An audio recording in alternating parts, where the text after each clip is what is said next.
Good afternoon, Kurt Capra back with your daily recap for this Friday, June 16th, options expiration. Hope you guys had a great trading day. You know, it was more or less what was expected in a sense. Relatively quiet. After initial weakness, we had another session where we were kind of grinding our way higher. You can take a look here at the 15-minute. You can see gap down, weakness initially stabilized, and we were able to recover. So the rally yesterday was nothing more than a rally into the gap fill, which set up a lower high, and that can be more clearly seen on this hourly, right? Moved up into that gap fill, lower high. Now the question going into next week is, will this be a series of lower highs and lower lows? In other words, do we get additional weakness going into Monday?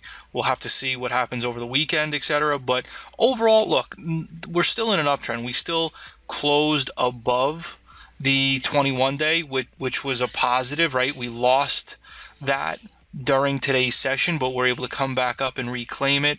You've got the support right here that we're still holding. So in the big picture, we're still bullish on the S&P. The Q is a little bit different, right? I mean, it's still holding the 50-day, so it wasn't as weak as the S&P, but still holding this area here in and around the 50-day, also holding Monday's low as well. Now, of course, the big news today was Amazon buying Whole Foods. As a result, Amazon was up today. As you can see, didn't really explode much higher from where we opened. In fact, it pulled back a bit. But overall, that was, again, the big story of the day, Amazon buying Whole Foods.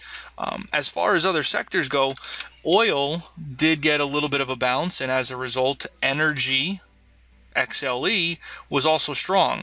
And specifically, we can take a look at Chevron, CVX, and you can see that this one actually has pretty nice pattern going for it, pulling back over the last couple days. Today got a big push higher and looks like it's getting ready to break out over the top of this range. So I would definitely keep an eye on Chevron looking into next week.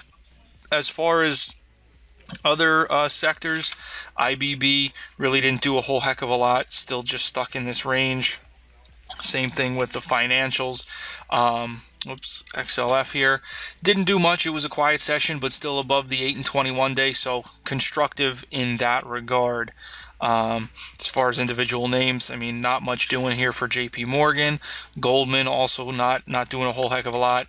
Switching back up over to Apple here, it's kind of teetering right on the edge. If it breaks under the lows for this week, which, by the way, we did close on the lows for the week. If I go to the weekly chart here, right, this does not look too good for Apple.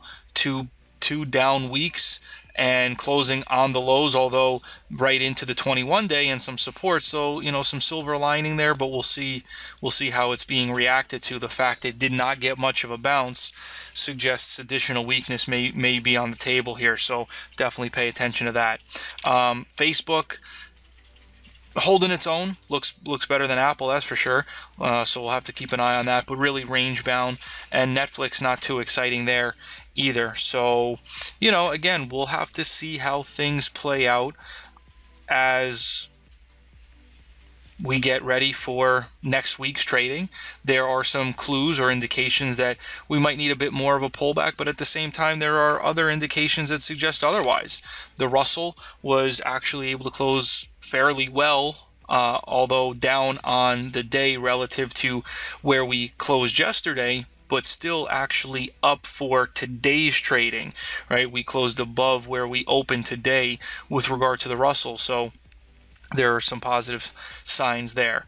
As I said, we'll have to see how this all shakes out. As far as gold, really didn't go anywhere, but still looks poised for a move down.